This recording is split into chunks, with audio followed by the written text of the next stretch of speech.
Why do Catholics confess their sins to a priest?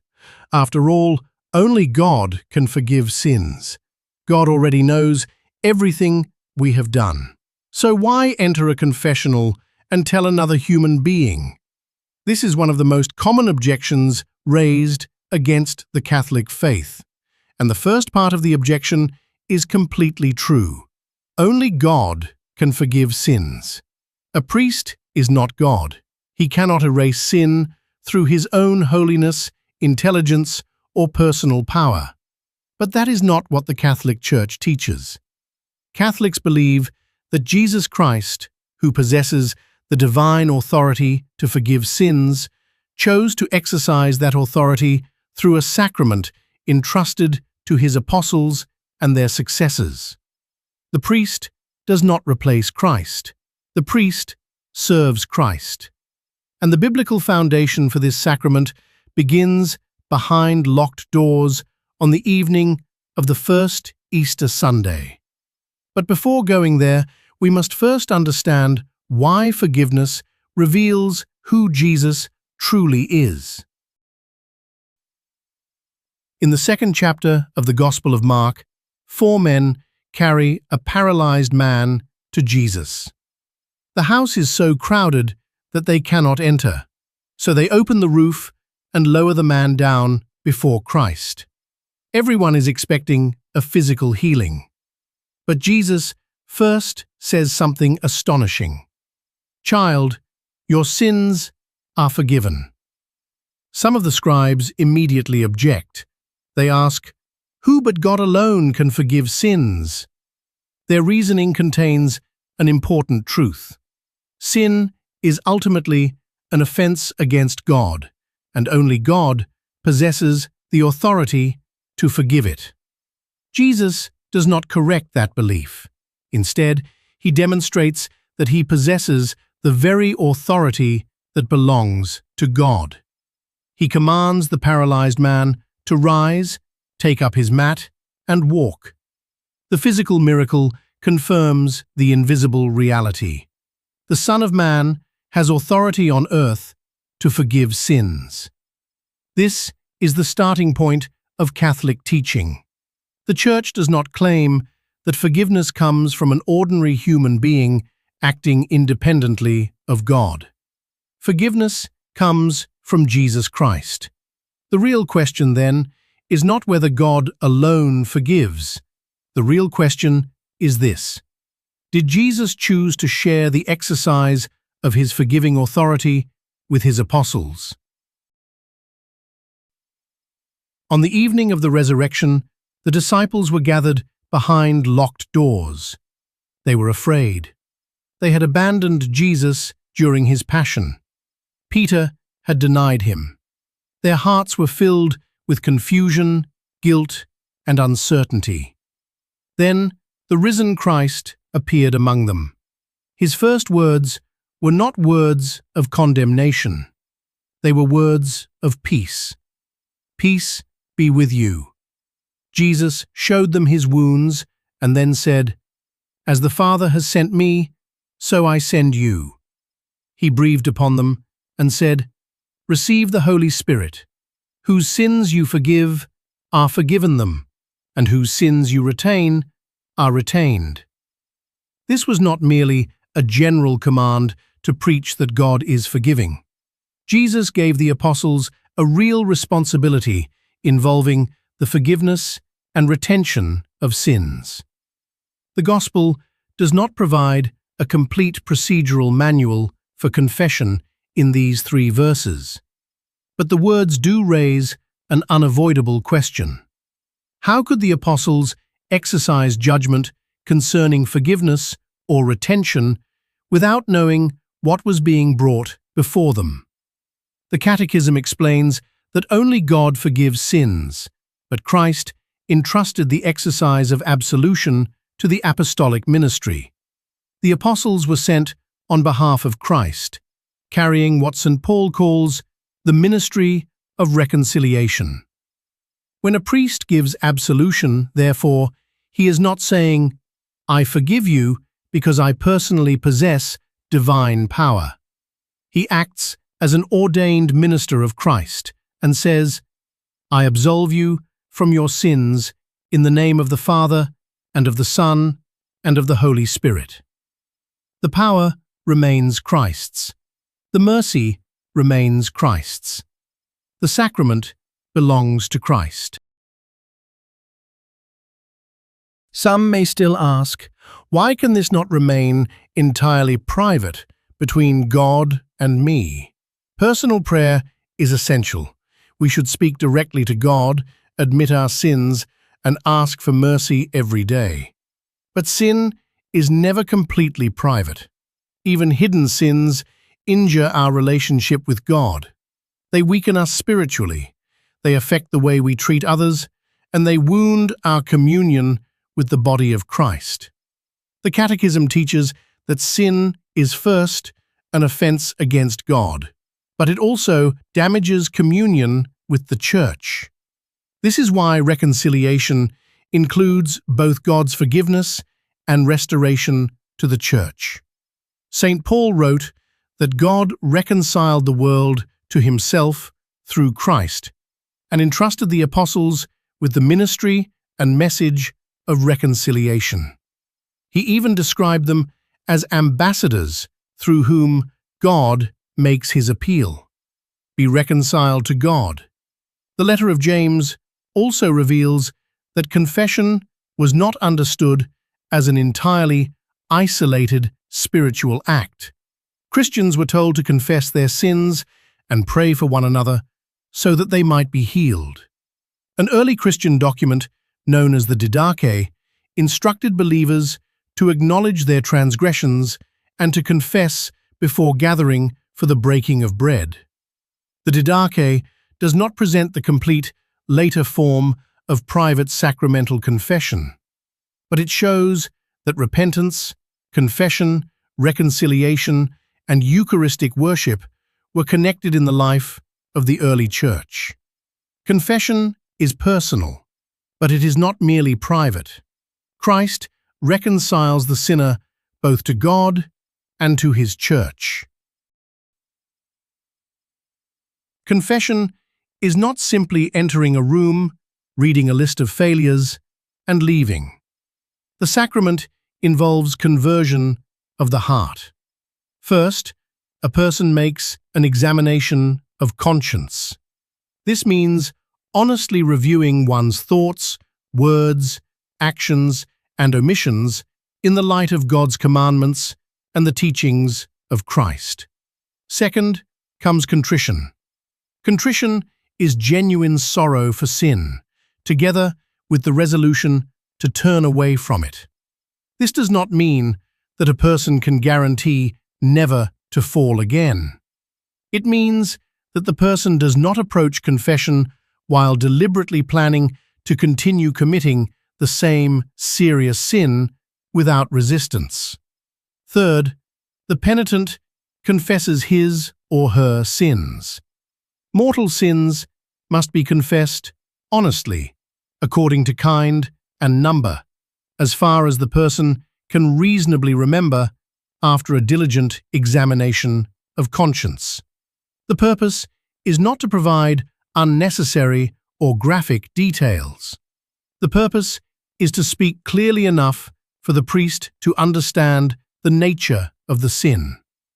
The Catechism says that confession helps us face what we have done, accept responsibility, and open ourselves again to God and the communion of the Church. The priest may then offer guidance and assign a penance. Finally, the priest gives sacramental absolution. The penance does not purchase forgiveness.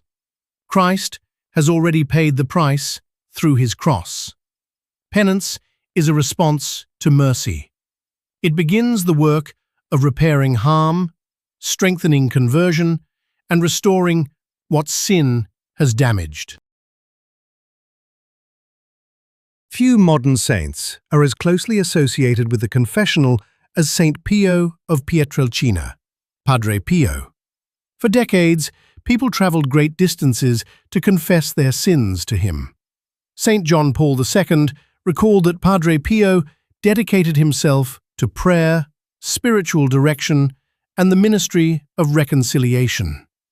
He was remembered for hearing confessions from morning until evening. Padre Pio could sometimes be firm. He did not treat confession as an empty ritual.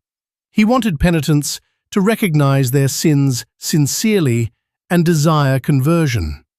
But his firmness should not be separated from his mission of mercy. Pope Francis described Padre Pio as a servant of mercy who practiced an apostleship of listening, sometimes to the point of exhaustion. Through confession, Pope Francis said, Padre Pio became a living caress of the Father, helping to heal the wounds of sin and restore peace to troubled hearts. Padre Pio understood that people often enter the confessional carrying more than a list of sins. They carry shame. They carry fear. They carry wounds that have been hidden for years. The confessor must never excuse evil or pretend that sin does not matter. But neither should he forget why Christ instituted the sacrament. The confessional exists because Christ came to seek and save those who were lost. It is not a place where the healthy display their perfection. It is a place where the spiritually wounded meet the divine physician.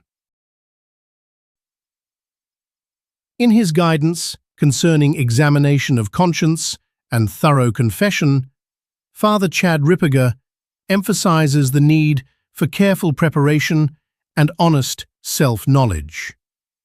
A good examination of conscience should move beyond vague statements such as, "I have made mistakes," or "I have not always been a good person." Those statements may be true, but confession requires us to identify the actual sins for which we are responsible. Did I lie? Did I deliberately miss Sunday Mass without a serious reason? Did I harbor hatred? Did I misuse God's name? Did I entertain impure thoughts willingly? Did I damage another person's reputation? Did I refuse to forgive? Did I neglect prayer or place created things above God? Materials based on Father Ripperger's examination of conscience organize this preparation around the 10 Commandments and the precepts of the Church, helping the penitent identify concrete patterns rather than remain in generalities. This is not meant to produce scrupulosity or panic. A person should not endlessly search for sins that may not have occurred or repeatedly confess sins that have already been forgiven. The purpose is truthful humility. We should neither exaggerate our guilt nor minimize it. We simply place the truth before Christ. When a wound is hidden, it cannot be treated properly. When it is presented to the physician, healing can begin. Many people avoid confession because they fear that the priest might reveal what they have said. The Church's answer is absolute. The sacramental seal is inviolable. A priest may not disclose the sins heard in confession, directly or indirectly, for any reason. He may not use information gained in confession to harm or disadvantage the penitent, even when there would be no danger of publicly revealing the confession. The obligation also applies to an interpreter or anyone else who somehow acquires knowledge of sins from a sacramental confession.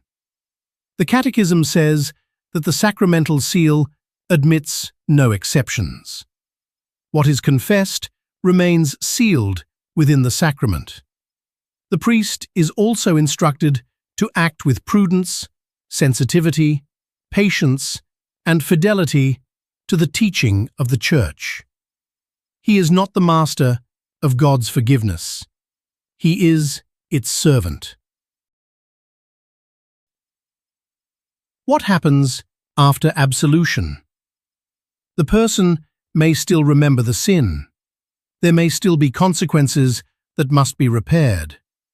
Temptations may return, and the struggle for holiness may continue.